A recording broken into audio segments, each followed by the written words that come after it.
Hi, everybody. My name is Dana Fisher, and I'm a professor of sociology at the University of Maryland. The subject of my talk today is protest in America. I'm going to look at outrage, activism, acceptance, and change.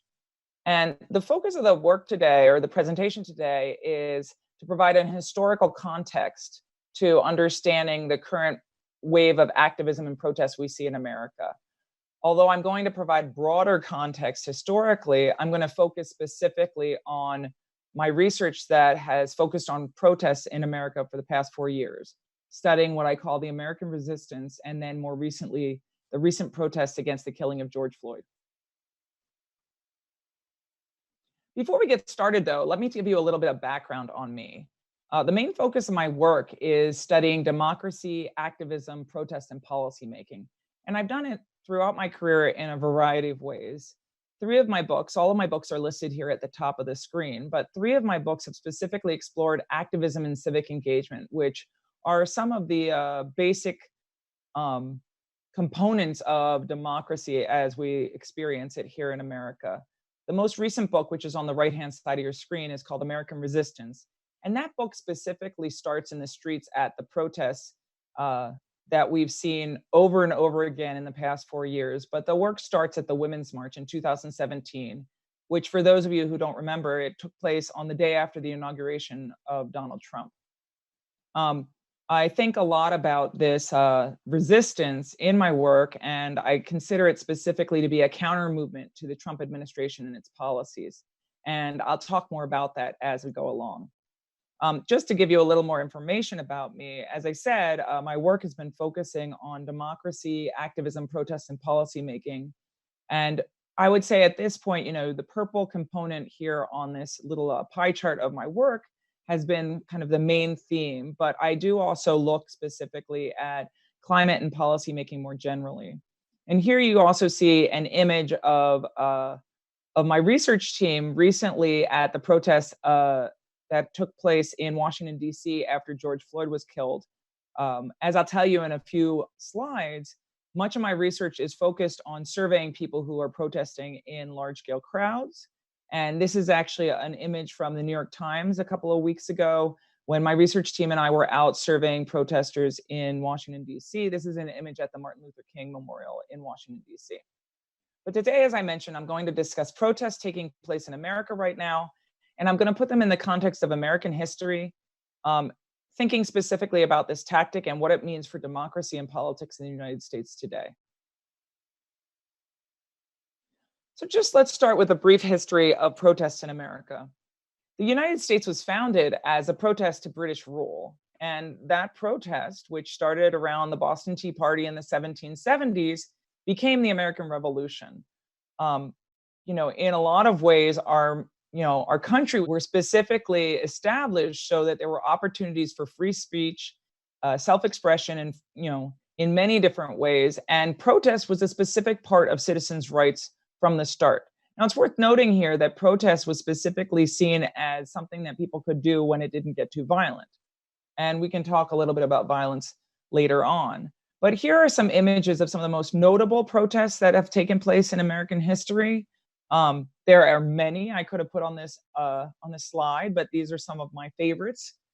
So we have the protests around the Boston Tea Party that turned into the American Revolution. Then you can also see on the right-hand side, the Suffragettes March in 1913, which was right before women got the vote in 1920. And we actually are just celebrating an anniversary there for women having the right to vote in our country. The middle image is the image of Martin Luther King's March on Washington in 1963. This is the time when he actually gave the I Have a Dream speech. And you'll see in the background, although it's light, the Washington Monument right there in the background. He's standing on the steps of the Lincoln Memorial in this image. And then we come up to the present day, and on the bottom left-hand corner, you'll see the Women's March from 2017. This is the image, an image from the march here in Washington, D.C. But what's really interesting about the Women's March in 2017 is, first of all, that it was the largest day of protests in America's history, as in the largest number of people were out in the streets protesting on that day that have ever protested in America's history. And the march in Washington, D.C. turned out hundreds of thousands of people, but there were people turned out across the country. And in fact, they were turned out on every continent, even in Antarctica. But we're focusing today on what happened here in the United States. And then the final image here on the screen is an image from Juneteenth Day, which is June 19th, 2020. So a few weeks ago, this is just my own image. And these are people who were out celebrating Juneteenth Day, which commemorates the end of slavery in our country. But it also is part of these protests against the murder of George Floyd. And as you can see here, once again, the Washington Monument is in the background. This is taken from the other side of the Washington Monument, but you can see the crowds in the street. One of the things that I'm going to talk about a lot today is the way that the structure of protests has changed quite substantially since the civil rights era. And one of the reasons that the structure has changed so much is because of digital tools, including social media, that make many different avenues to protest possible. I'm going to be spending a lot of time talking about protests in person, that is, people out in the streets, like we've seen a lot of recently. But there are connections here to the way people are using and living digital lives. And we experience that even more so now that we are dealing with a pandemic in our country. The other thing that I will talk about is how organizations have changed during this period of time, from the foundation of our country through to the protests that we're seeing today. In a lot of ways, because of the changes that I'm going to talk about today, protest has become the beginning of activism for many people rather than the goal. So if we think back to the March on Washington in 1963, the march itself, which turns out 200,000 people in the streets of DC, right in front of the Lincoln Memorial here, was the end of over a year of organizing to get people to get involved in groups, get on buses, and come to Washington, D.C. to listen to people give speeches, including Dr. Martin Luther King.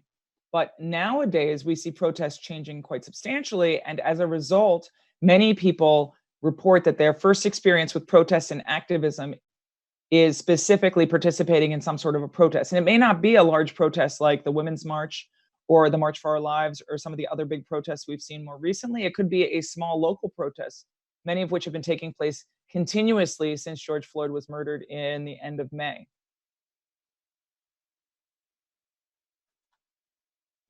Before we talk specifically about protests, I just thought it was worth addressing this question about why protests matter. And I think it's really important to recognize that protests are part of this broader toolbox of engagement with democracy. And protests are connected to social movements, to politics, as well as elections in our country. So here's just the definition of what a social movement is. It's from the Dictionary of Sociology. It's a really standard textbook. And it says, any broad social alliance of people who are associated in seeking to affect or to block any aspect of social change within a society. And here I think it's really important to note that social movements aren't only trying to block something. They can also be aiming to affect change in many different ways. So one of the key points to social movements is that they are civil society driven. So that means that they're not coming from the state or the government, and they're not coming from the economic sector or businesses. Although in many cases, civil society works with either governmental actors or it works with businesses to try to affect change. But it's really, social movements really are derived from the individual citizen up. And the other thing that's really worth noting here is that social movements have various organizational forms. And those organizational forms run the gamut. They include individuals who may decide to, for example, buy something, particularly because of the political meaning it has for them, or to choose not to buy. There's a lot of people talking about buying less meat to be more healthy, or because of climate change, for example. But also, organizational forms frequently involve collective groups of people who work together through, more informal groups, as well as more professionalized groups that are formal, and even are, formalized groups that have specific tax status, such as a 501c3 status, which is what nonprofits have in our country. And in some cases, these organizations work in isolation, specifically doing whatever their mission is without working with other groups. But in a lot of cases, we see organizations working together in coalitions to affect change. And we particularly see that when we look at protests, particularly large-scale protests, where you bring out lots of people frequently in many locations, That involves many organizations working together in a coalition to mobilize people and turn them out to participate. One of the other things we like to think about when we're trying to understand why protests and activism matters is what the target of the what the target of the activism is. So that is in terms of what sector of society is being targeted here. People can be using social movements or protests to change politics. So they could target the political arena. They could also be aiming to change business practices, business behavior. There have been lots of different boycotts taking place around specific businesses recently that you probably noticed. And then there's also some efforts where people are just trying specifically to change their individual behaviors, or maybe just change their families' behaviors. There's a movement right now to fly less, although obviously during the pandemic, that's not as big of an issue. But there has been this movement, and I imagine that once the world goes back to normal, we will see people continuing to push for these kinds of individual behavioral changes. A lot of times we see combinations here as well. And one of the things that's really interesting about the way that protests and social movements work is that they can work at multiple scales and target multiple arenas simultaneously. So there can be an effort to do something and make change at the local level while also trying to affect change nationally and even internationally. One of the other things, and this is where protest comes in specifically, is that social movements have different tactics for activism. And tactics run the gamut. They can involve insider activities. Those are inside the political system is what I mean by insider tactics. And that can be through the political system, thinking about lobbying or elections, electoral politics. So trying to specifically support specific candidates based on their political identity or based on the issues that they're pushing for. But then there's also these outsider tactics. And outsider tactics involve challenging the system. In many cases, we see outsider tactics happening when the people who are participating in the activism do not believe that they have real avenues to affect change from within the system. They feel like they don't have power, they don't have capacity. And when people get involved in outsider tactics, they can involve peaceful tactics, but they can also involve more confrontational tactics, which include violence and property destruction. What I think is really important to note here is that one of the most common tactics, and this goes back to the focus of the talk today, is protests. And protests can be peaceful. It can be some sort of a hybrid mix where you see peaceful people being peaceful and just carrying signs and chanting and marching peacefully through the streets. And then there can be more confrontation. And confrontation can involve sitting down places where you're not allowed to sit down. It can involve, handcuffing or zip tying yourself to something. We see that a lot here in Washington, D.C. It can also involve destruction of property and more violent tactics. The other thing that's worth noting is that protests can happen both in person but also online. And we see that more and more being opportunities for people to get involved in online activism as well as in-person activism that involves protests. Finally, when we think about protests and how they matter, one of the things we always wonder about is the outcomes. And I think it's worth noting that in most cases, when people are working with social movements and working on protests, the goal is to have outcomes that are manyfold. And so there frequently are outcomes that are happening at the same time. So groups are trying to protest both to push to get a law passed or push to stop something from happening. At the same time, the idea is that protest and activism is used to grow the movement and get more people involved. So protest is one of the most visible tactics of all social movements that both expand the base of movements and enhance collective identity of participants. When I say collective identity, it's about the idea that people who get involved in protests frequently feel outraged about something that's going on. We see that a lot in the political climate today. People get involved, and one of the purposes of protests is for people to recognize that they're not alone. In fact, many people who talk about the Women's March that took place in 2017 consider it to be a period of collective healing in response to the way the campaign was run during the 2016 election. So now that we understand kind of where protest fits within this full range of political process and social movement. The next question is what we can learn from studying protesters. I've been studying protesters for about 20 years now. And when I do this research, my specific goal is to understand who's in the crowd. Here, for example, is an image of a man who said it was okay to take his picture at the Juneteenth protests right by the Washington Monument again. He's just one of many, many people out in the crowd. And when I actually study protesters, I ask them a bunch of different questions. And the idea is to understand who are the people engaging in grassroots protests, who are participating and taking time out of their days. In many cases, it's during weekends, but in this case, for example, Juneteenth took place on a Friday, so this man was out on a Friday. Why are they there? Where are they from? What is their educational background? What is their gender and ethnic and racial background? One of the other questions is why are they protesting? I mean, what motivates people to participate and join protests? How are they mobilized? Did they come out to join in protests with friends, family members? Did they come out because they were members of a specific group, union, church, or something else that mobilized them to participate? Then one of the other things that we can ask people who are protesting is what are their perspectives on democracy and our political system? How do they specifically think social change happens? And finally, and this is one question that I ask a lot these days, is what else are people doing beyond protesting? What civic and political activities are they involved with? And, and how frequently do they do them?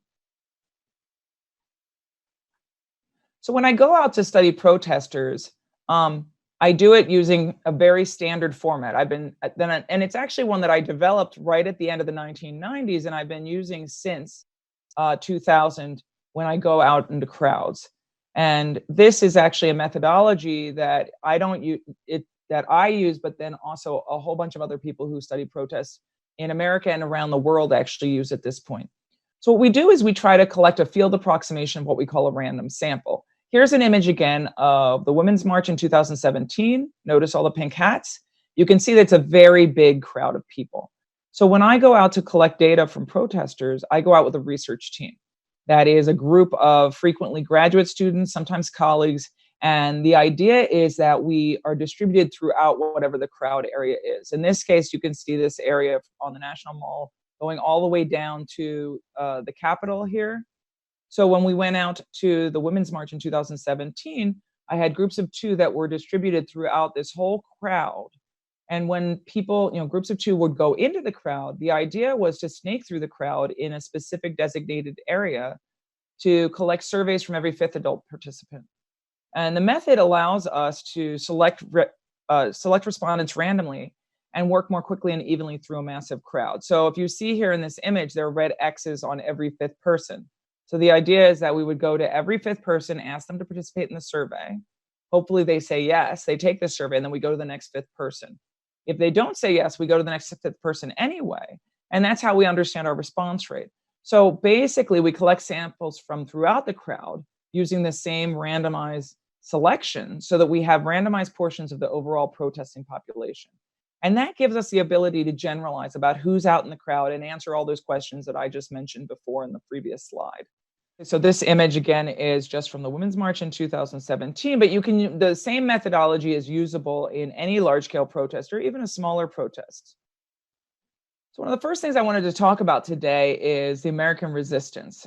This is the period post-inauguration after Donald Trump came into office that is marked by numerous large-scale protest events that were focused on a range of progressive issues. As I talk about in my recent book, American Resistance, the resistance is very much a counter movement to the Trump administration and its policies. It's left-leaning Americans responding with protests and contentious politics to a lot of the actions by the president and his administration. And what you see here in front of you is a timeline of what I consider to be the resistance timeline for the first 2 years of the Trump administration, starting at the inauguration in 2017, moving all the way through to the midterms, which were in November 2018. That was halfway through the first term of the Trump administration. And what you can see here is many different large-scale protest events that happened. My plan was to collect data at all of the large-scale protest events that turned out over 25,000 people in Washington, D.C. There were many events that took place, but only 7 of them that actually turned out that, those large crowds in Washington, D.C. And at each of them, I went out with research teams, like I mentioned before, and did sampling of the crowd so that I could get a sample of who was participating. As a result, we're able to compare who turned out to all these different events to understand what was similar and different during this period of heightened contention. And here are some of the data that we collected. So these are demographics from the people who participated in these large-scale marches during this period of the American resistance. And one of the most important things to note here, and it actually comes at the bottom of the screen, is that the people who were in the streets were mostly middle-aged. Middle-aged as in ranging from 38 through 49 years old. That's the average age for the adults in the crowd. But the resistance is highly educated, female, and mostly white. And you can see that consistently across all of these protest events, including the March for Racial Justice, which took place in fall of 2017. One of the things that's really notable here is that this is the first time that we see the women make up the majority of activists during social movements and protests, whereas historically men tended to be more dominant, especially during the civil rights period. And then more recently, we saw a lot of gender parity in protests and activism. I should say that this is more generally looking at all protests, whereas if you look at the women's movement, there has historically been more women involved there. But if you look at these numbers, women made up, over 3/4 of all the people who were participating in the women's marches. One of the other really notable points about the people who've turned out for these large-scale protest events is how highly educated they are. Just if you look at these row here that talks about the percentage of people in the crowd who report having a BA or undergraduate degree or higher, it's extremely high. And this is worth noting because the general American population as of the 2018 census had about 34% of all people in America had an undergraduate degree or higher. And here we see in almost all cases, it's almost 3/4 of all of the people in the crowd report having an undergraduate degree or higher. And again, as I mentioned before, predominantly the crowds are predominantly white. So we see some racial and ethnic diversity in the crowds, but most of the crowds are made up of white people. One of the other questions that we ask of people in the crowd is whether or not this is the first time they've ever participated in a protest, and what other protests have they participated in since the resistance began. And so this table actually shows you the first row is the percentage of first-timers in the crowd. It was extremely surprising to me when I was collecting data at the Women's March how many people in the crowd reported in 2017 that they had never before participated in a protest. Exactly 1/3 of all the participants there reported being completely new to protest. That number went down at every protest where we collected data, although there was another peak at the March for Our Lives in March 2018. But what's really interesting here is how we see people who start coming out again and again. So one of the reasons that we see so much, the percentage of people who are first-timers going down in the crowd is because the percentage of people who report participating in previous protest events during this cycle of contention going up. So for example, at the Families Belong Together protests in summer 2018, we see only 9% of the crowd reports being first-timers, but 3/4 of the people in the crowd report having attended the Women's March in 2017. And almost 1/3 of them attended the March for Science. Over half of them reported attending the Women's March in 2018, and over half of them attended the March for Our Lives, which was the march against gun violence that was organized by the kids who experienced the Parkland school shooting in Florida in 2018. So again, we see very, very clear patterns of repeat participation. And this repeat participation is particularly notable because the people who are turning out are coming out not just for women's marches, they're coming out for climate change, they're coming out for racial justice, they're coming out to end gun violence and to stop family separation. So there are multiple progressive issues that are bringing people out again and again. And finally, one of the other things that I ask people who were protesting as part of this American resistance is the other types of civic activities and political activities they were involved in since the resistance began. And the question specifically asks what they had done in the past year. So what we can see here is the first 2 rows are very standard ways that people get involved in politics. They become very common during this period of time. That is contacting an elected official, as well as attending a town hall meeting. In both cases, we see percentages in the crowd that report participating in these ways that are much higher than the national average. In 2018, the national average for Americans who report contacting an elected official was only 23%, based on the Pew Research Center's data. And with regard to attending a town hall meeting, the number was only 10%. So these numbers are much, much higher, which suggests that the people who are marching in the street are doing much more than just, yelling in the street and, marching on a Saturday. They're participating in a whole bunch of other ways of getting involved in our democracy. One thing that I also think is notable here is the second to last row, you see participating in direct action. Direct action is one way that people talk about civil disobedience. That is participation in a type of protest that can be more confrontational and is not necessarily peaceful. And here we see pretty high numbers, but what's really notable, and I'll talk about more when we get to data that I've collected more recently, is that participation in direct action has gone up substantially. So many people who are protesting now report in the past year having participated in civil disobedience of some point or another, which doesn't necessarily mean they were violent again. It means that they were doing something that they didn't have a legal permit. They sat down in the Hart Senate building and weren't allowed to and were asked to leave and they didn't get up. But in many cases, people who participate in that type of activism get arrested. One of the other things I learned from doing the research for the book is the way that the resistance is being coordinated through what we call resistance groups. Resistance groups are political organizations that are specifically focused on channeling what I consider to be the outrage in the streets into activism in congressional districts, particularly around elections. And I did a number of waves of interviews with leaders of these organizations to get an understanding of how they were doing their work and what they were focusing on when they did their work. And one of the things that I find is that the resistance is made possible by what is called distributed organizing. Distributed organizing is basically digitally facilitated organizing that's coordinated online and not face-to-face. It basically enables people to get involved without ever having to meet and without ever having to be a member of an organization in the traditional sense. So what I find in the book is that distributed organizing has changed the way that we think about membership in organizations. It used to be that membership in organization involved paying dues and going to meetings. And for many of the people whom I've been studying, membership doesn't mean that at all. In fact, membership in a lot of cases means being just on an email list.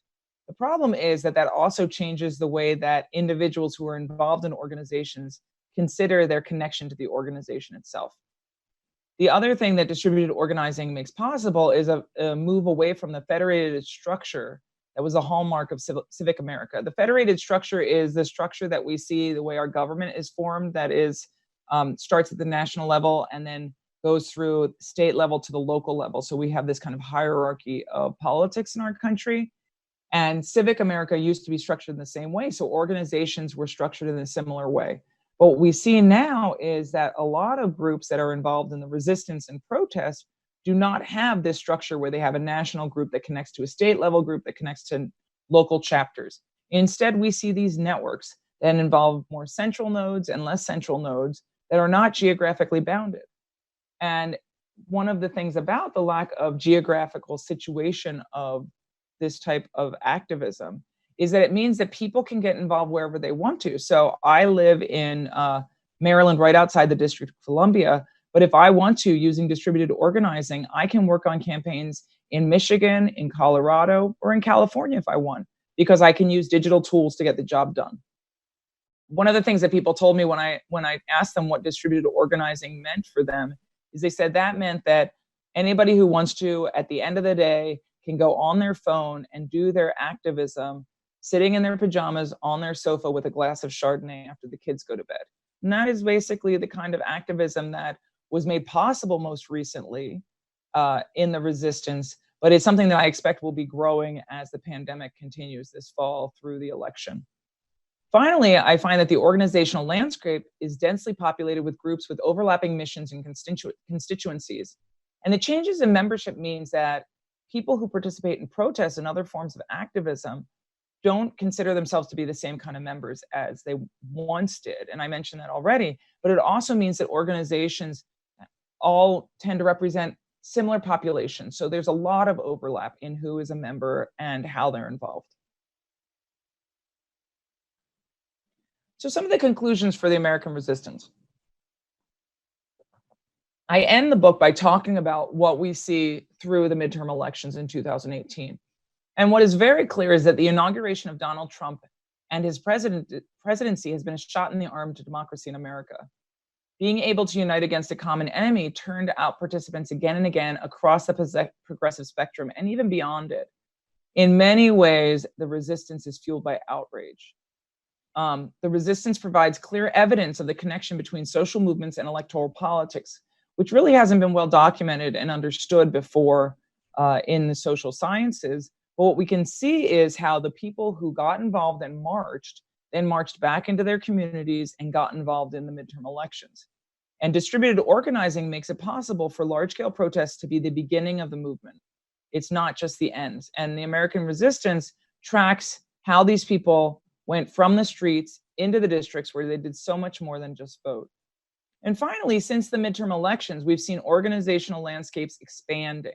So we've seen more organizations getting involved, and the people who are coordinating these organizations are changing the missions to respond to what the activists are looking for, so that we see activists working on climate change, climate strikes, and more recently, systemic racism.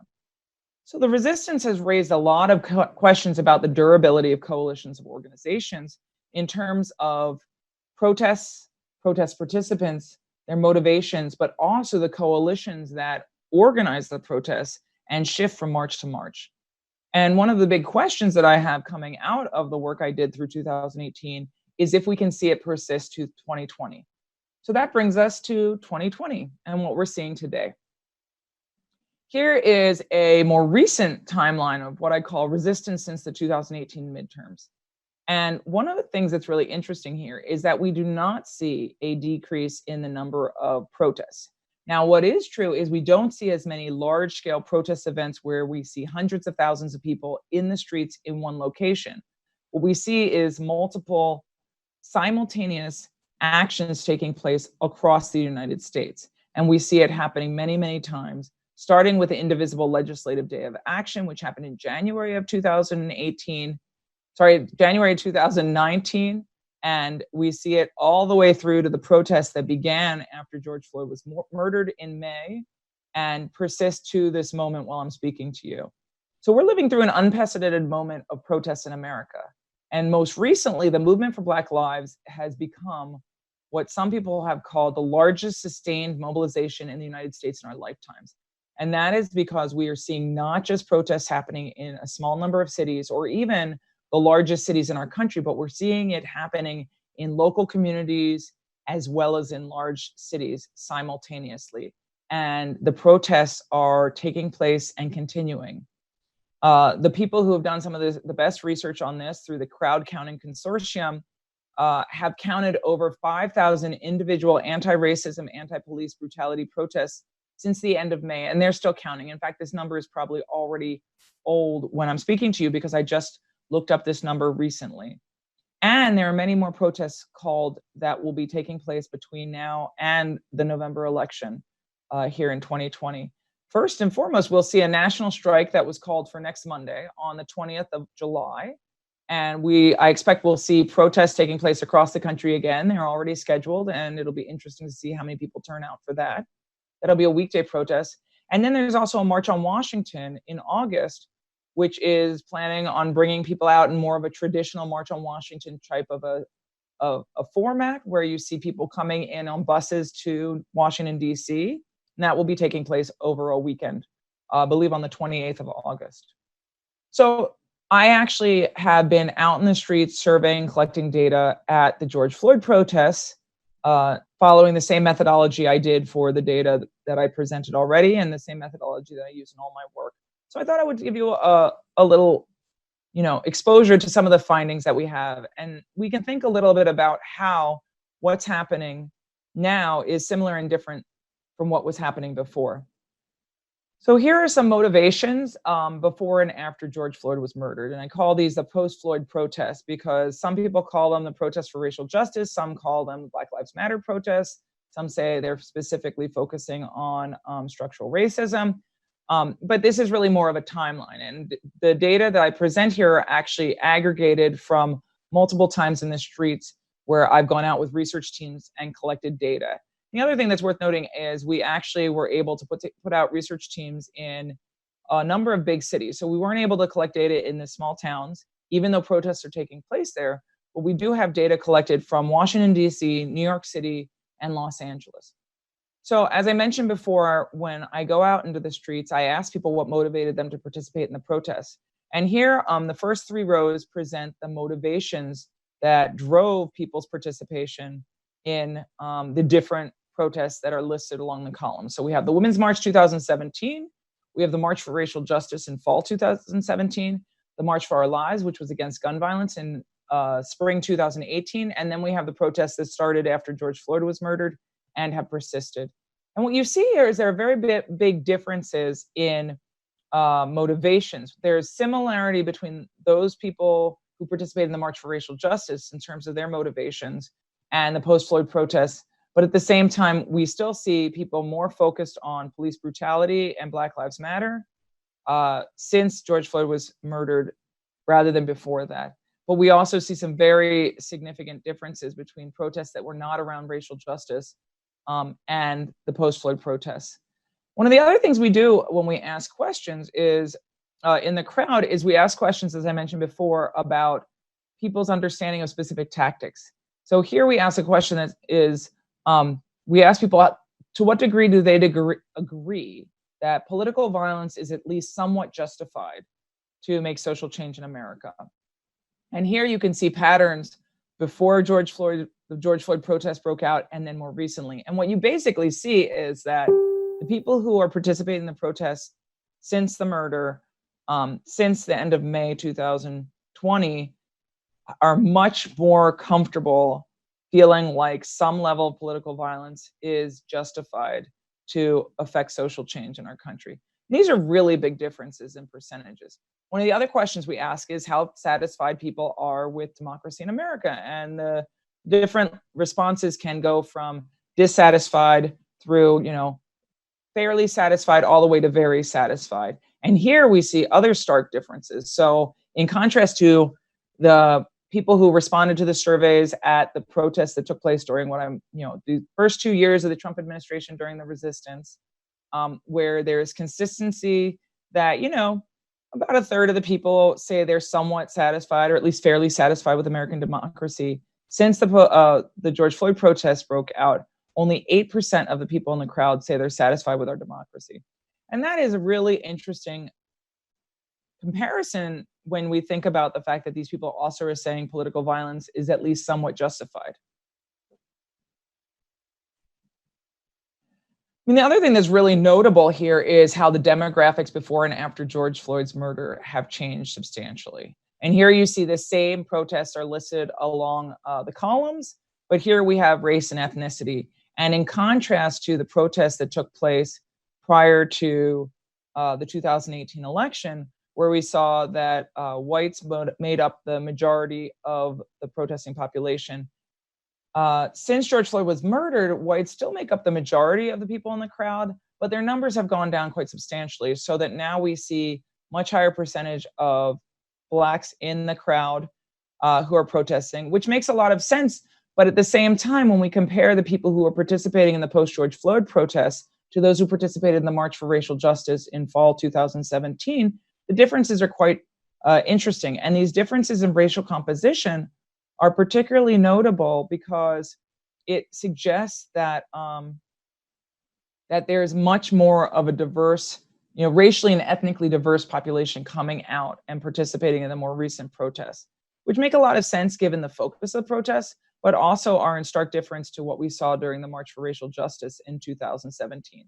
One thing that I don't have on this slide here, but I think is really worth noting, is the fact that the median age went down substantially since the George Floyd protests started. And I think this is really important to contextualize within the moment that we're living through. So that is a moment where we do have a pandemic taking place. The pandemic, COVID-19, is a larger risk to people who are older So as you might expect, the population who's coming out to participate in protests and do things face to face is younger. So in contrast to the protests that took place before the midterm elections, where we saw the average age in the 40s, we're seeing the post-Floyd protests having an average age or a median age around 30 years old. So it's quite younger. And that is, again, partially due to the fact that people are more at risk when they get older of the disease and it having particularly negative, effects on people's health. But in addition to that, the fact that we've been living through a period where people have been hampered in the ways that they're allowed to move around the country in their communities because of lockdowns, as well as the fact that many young people were sent home from universities so that they've been living at home and not leaving their houses, means that many people may have got involved in the protests because they're available. I mean, that's combined with the fact that the economic situation in our country has gotten quite bad, which means that there are a lot of people out of work who may have more free time to participate in protests than they did before. So this leads us to some really big thoughts about where we're going.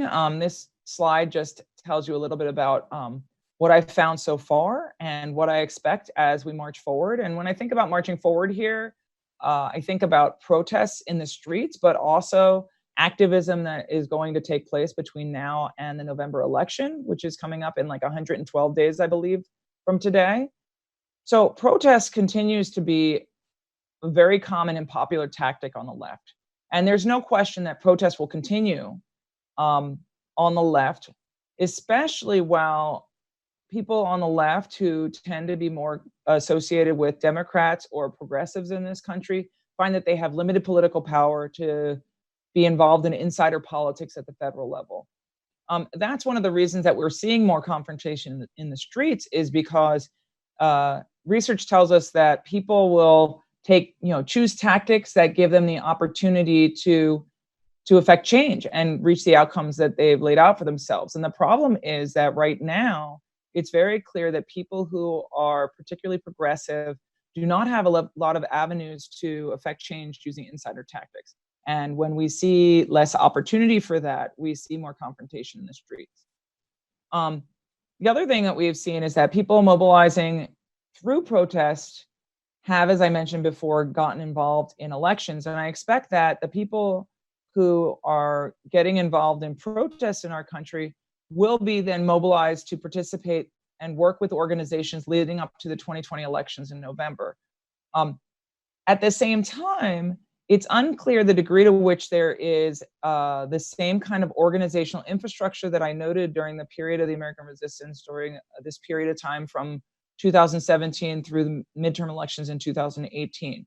So we see a lot of left-leaning organizations that have started to pivot to focus on issues that are particularly of concern for people who have been participating in protests, to try to channel that outrage in the streets into work around elections. But the organizations that were established around the resistance are still, it's unclear, the way that they will be connecting around issues of racial justice and structural racism. But I expect that we will see a lot of these left-leaning organizations working together and employing distributed organizing to channel outrage in the streets into efforts for the ballot box.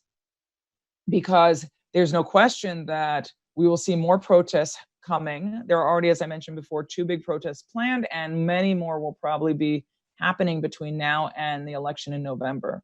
At the same time, distributed organizing has become a lot more important because we see that COVID-19 is not going away. So until there's a vaccine and until people can meet, knock on doors, and go to meetings and be involved in campaign activities in the ways that's traditional for electoral politics in our country, distributed organizing and digital tools and digital activism is going to become increasingly important.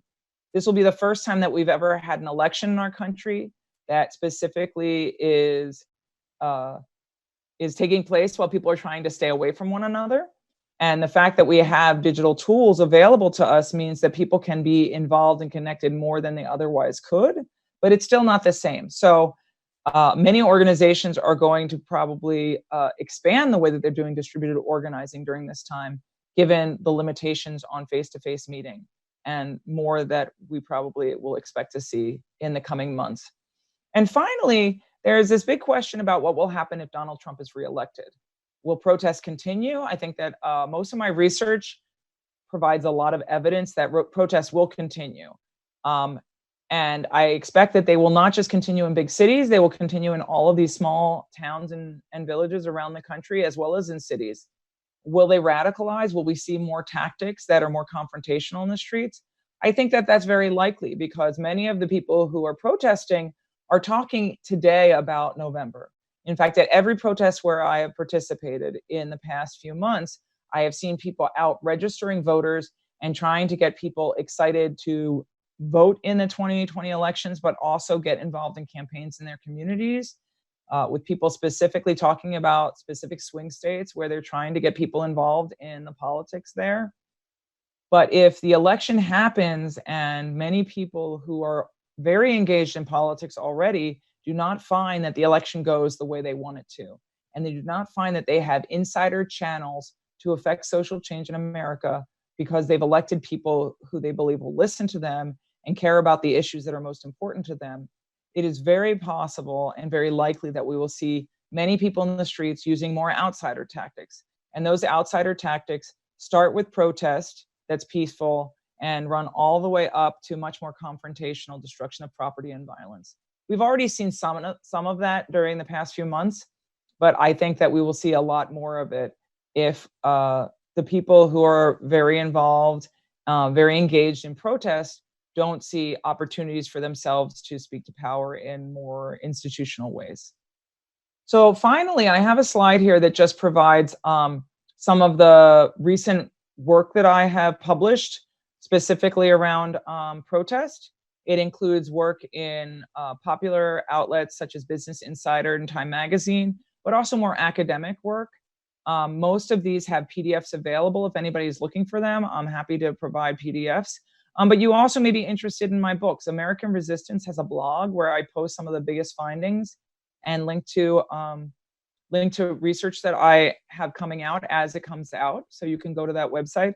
And then my second book, which came out in 2006, called Activism, Inc., specifically talks about how progressive Americans have tried to get involved in politics, and also talks about some of the reasons why we ended up with American resistance in the first place.